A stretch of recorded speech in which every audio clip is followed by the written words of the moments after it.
The brightly lit rooms and paintings restored Jocelyn a little. They had waited outside in the courtyard by the cooling fountain and were now ushered in by Father Giuseppe. This was the heart of the Renaissance. The blues and reds were warm and vivid, created by Pinturicchio. Here the little, deaf, ascetic painter from the Umbrian hills wandered and looked and planned, drew his cartoons, arranged his exquisite decorations, overlooked his army of workmen, and left a design of rich ornament. Jocelyn's knowledge of history was scanty and his knowledge of art purely instinctive, but he overheard a guide in the palace saying that the paintings in these apartments used themes from medieval encyclopedias, layering eschatological meanings and commemorating the divine origins of the Borgias. After his previous dark mood in the palace, all this light and colour was welcome. Father Giuseppe said rooms just off the main display rooms had been prepared for them, and he went to supervise their bags. Jocelyn smiled at a painting of the Annunciation and felt more like himself. "We're very privileged to be allowed in here," he said to Annie. "Yes, Brother Jocelyn, a great privilege. Such beauty. Extraordinary to think that here was where Lucretia was initiated into the mysteries of sex by her brother Cesare, while their father, the pontiff himself, watched and gloated as they rutted their way out of innocence. Here where her second husband was murdered. Here a home of incest, murder, groaning torture, sodomy, blackest plotting. Here the pox-ridden Cesare striding about in his armour, recounting the tens of thousands he had hacked to bits for God and profit, mostly the latter. Here the pontiff himself climbed sweatily out of brocaded robes to father countless bastards.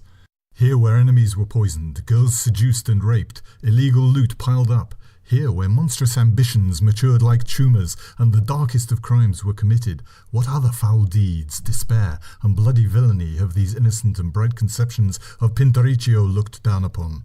Fleur du mal. She smiled sweetly at Jocelyn, whose jaw had dropped. On the other hand, Brother Jocelyn, is it not possible that the Pope's people have put us here as a warning? That if we had some nefarious purpose in mind, we might suffer the same fate as the Borgia's numerous victims? Or perhaps it is a pontiff joke, to house us in this self-glorifying hall of calumny and blood, to show he knows our little game. Have you ever wondered if the word pontificate comes from something papist? A sort of droning on about things. Jocelyn felt, as he always did in her presence, a complete nincompoop. She squeezed his hand and his cheeks flamed. "It's all right, Brother Jocelyn," she said. "I saw you out there disturbed by the cherubs and all that Catholic weight. But it was, I know," she said, and smiled at him. Who was this girl? A nun, but she had such outlandish notions. And she made him have thoughts about his faith that he was quite sure approached blasphemy. St. Paul would not be pleased. He felt she should be more impressed with it all, more conventional. Surely a nun would not say a word like rutted in the heart of the Vatican. He thought he should perhaps ask her to be mindful of language, but a large, hairy hand, suddenly on his shoulder, shook the thought from him. Behind them stood two unlikely-looking priests, in black robes with white caps. One of them was shortish, with a little pot-belly, eating a cheeseburger. The other was tall and hostile. He winked at Annie, who didn't flinch, so Jocelyn blushed on her behalf. Both priests wore vicious-looking swords at their waists. "Welcome to the inner sanctum of the Vatican. I'm Father Baz, and this is Father Dave. Don't be alarmed at the sight of our flamberge," he said, indicating the double-sided swords. "But in these dangerous times, security is all. We was in the Swiss Guards, or Guard Suisse as they say in Interlaken, before we took holy orders, and so have special dispensation to carry blades." "You don't sound Swiss, more elephant and castle," said Sister Annie. "The Guard Suisse is an eclectic band of brothers, sister. We like to mix it up, you might say," said Father Dave. "Point is, we're internal security for His Holiness. We're a sort of pontifical hardcore, the eyes and ears of His Holy Presence, so he can pursue his divinely inspired musings in peace. Constantly watching his pontifical rear, you might say," said Dave, lovingly rubbing the hilt of his flamberger while he looked at Annie. "Point is, before you can have a rabbit and pork with His Holiness, we need to vet you, purely routine." "You mean interrogate us, like criminals?" said Annie, smiling disarmingly. Baz and Dave looked at each other and chuckled. Baz wiped some grease from his lips and gave a little belch. "Straight to the point, eh, sister? No, more of a friendly chinwag. We can't have you charging in on His Holiness and initiating some arcane discussion on ferret breeding or Kierkegaard's dialectic thinking on teleological suspension of the ethical, now can we? That would be thoroughly out of order, added Father Dave. So we have to acquaint ourselves with the exact nature of your business, said Baz. So we can put the pontiff in the picture, as it were. We're here as representatives of the Archbishop of England to learn more about current Catholic thinking. The Archbishop feels that the more ordinary worshippers, like Sister Annie and myself, can understand and forge links with your church, the better are the chances for the beginning of a new Holy Alliance, said Jocelyn. Very admirable. Complete, what's the word I'm struggling for here, Father Dave? Bollocks, suggested Father Dave. And the two priests ambled away, laughing and slapping each other on the backs, their swords swishing against their holy robes. Jocelyn looked at their retreating figures. He wondered if he was dreaming. I don't think he believed you, Brother Jocelyn, said Annie. But it's true, he replied. Of course it is, said Annie, smiling. Jocelyn thought, I understand nothing. The next day, Dishwa was walking in Via Liguria, trying to keep awake, when the package was delivered to the little rented apartment. He was just turning left into Via Vittorio Veneto when Shan picked up the parcel from the doormat, looked at it curiously, and walked back to the tiny kitchen where Ali was polishing his glass eye. He popped it back in and looked with the good one at the packet. If his Italian had been better, he would have known that affrancatura insufficiente meant insufficient postage. But it wasn't, and he didn't. Dishwa was just looking up at the tiny apartment window and wondered if he should tell the other two about his vow never to sleep again, when Ali put a knife in the packet and slit the top open. Dishwa was yawning and wondering when the package would deliver its deadly message to the Vatican, when the very pavement rocked and his ears screamed as glass exploded outwards and a dazzling orange fireball cannoned from the building in front of him. He stood and stared, his tired, swollen eyes reddening, and he felt the heat roll down in waves from the building. Now a moment of eerie silence. Then a bank of black smoke came from the building, as if a giant was inside, smoking something dark and evil and billowing out thick, dark pillows of bile. He realized it all came from the apartment. It must be the army or the police. They had discovered the plot and were taking no chances. Shan and Ali never left the apartment. They must be dead. Nobody could survive that furnace. Then shouts, screams, alarms. People were running, others standing and staring. A woman near him wet herself and dropped her handbag. He had no idea that an explosion so changed the nature of things. He also thought, my underpants will be all burnt to ash. Mum will be livid with me. A carabiniere on a motorbike stopped and eyed him through his helmet visor. He turned and ran.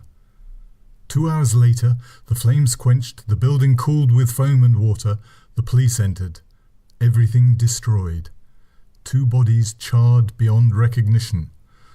Black and smoking ruins, except for a small circular glinting object embedded in the charred kitchen ceiling.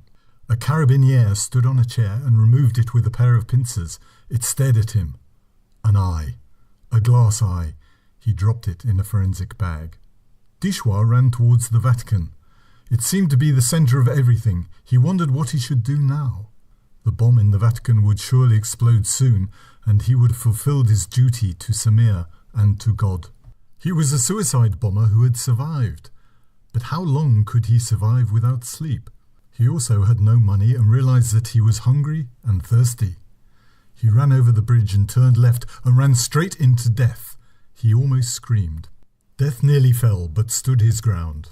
His arms outstretched, white, ringed, bony hands, holding a black scythe in his left hand, a sinister, white, gaping leer on his blanched skeletal face, purple-black robes folding down like priestly curtains. Dishwa backed away, straight into the arms of Jocelyn. They looked at each other. Jocelyn smiled. Amazing, these street statues. I've been watching death for 10 minutes and haven't seen him flinched. Until you came along. Are you all right? You look exhausted. He took Dishwa to a cafe, and they sat outside drinking coffee, and Dishwa had a huge ice cream. Jocelyn told him on first coming out of the monastery he'd found everything bewildering. But there was something about watching these street statues that calmed him, their concentration, their stillness. He told him about staying in the Vatican. He didn't tell him about Annie, because he knew he would blush. "We will probably meet the Pope tomorrow," he said. Dishwa looked at him, and a large gobbet of ice cream slid from his cone down his chest. "The Pope? But you really shouldn't go anywhere near him." "Why not?" "Well, he's an infidel, and he might have germs or something." "But that's why we were sent here," said Jocelyn. "But he'll be busy. He must get loads of letters. Do you want to get him all annoyed when he's opening his letters? He might be in a bad temper, especially if it's all bills. Think how big the electricity bill is for the Vatican. He'll be in a very bad mood and... Argument failed him. This young monk seemed okay, and he didn't want to blow him to hell, even though he was a Christian. Perhaps you just had to harden your heart to it all. He would try. For now he just felt exhausted and miserable. The sound of a siren made him jump up from his seat. Suddenly he understood. "I have to go," he said, and was away before Jocelyn could say anything. Jocelyn sat there, thinking what a strange place the world was. He had seen something in Dishwa's eyes that disturbed him. He tried to concentrate and let it come into focus, but it refused.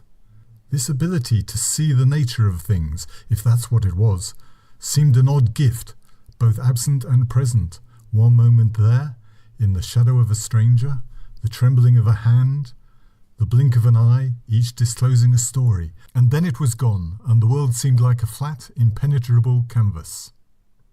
What was God doing? What did he want? As if to confirm his view of the strangeness of things, two pairs of eyes that had been watching him from a car with smoked windows turned to each other. Two heads nodded. They had seen enough. The car slid from the curb like a shark in the night and stopped by Jocelyn as he stood up to leave. A back door opened and Father Baz leaned out. He smiled. "Get in, bruv. Time for a chinwag." Instead of going back to the Vatican, Father Dave drove them along by the river, past the Circo Massimo, along Via de San Gregorio, Celio Verbena, and straight into the Colosseum itself. Jocelyn marvelled at the perfect symmetry and scale of the building. What must it have been like? The smell of sweat and fear, fur and flesh, chestnuts, sweetmeats, slaughter of innocents, the long baying of suffering and blood in the heat of an already ancient sun. Civilization was a brutal creature indeed. St. Ignatius had come here knowing what lay in store for him, being eaten alive by wild beasts, coming here gladly with his passion for death and pain and martyrdom. He thought of the tall figure of death again, his wide joker's smile, and how clever to have black empty eye sockets, because you could project your own worst fears into their emptiness. It held the spectator. Jocelyn started as a swarthy head with a scar like lightning down one cheek, and in full uniform of a Roman centurion, plumed helmet like an additional exotic skull, opened the door and leaned in to look at him. Then, with a stink of cigarettes and sweat, nodded at Father Baz and waved them through into the bowels of the building. What on earth is going on, Jocelyn wondered. The car stopped, and Father Dave told him to get out. He was led along a dark passage between huge stone arches. Fathers Baz and Dave walked on either side of him like guards. What had he done? What was all this about? When they were in almost complete darkness, Father Baz took his arm and turned him to face a dark oak door in the wall. Father Dave opened the door. He was pushed in and the door closed. A single candle lit the room. He blinked and realized that he was not alone. Someone in the corner crying softly. His heart lurched in fear and pity. It was Sister Annie.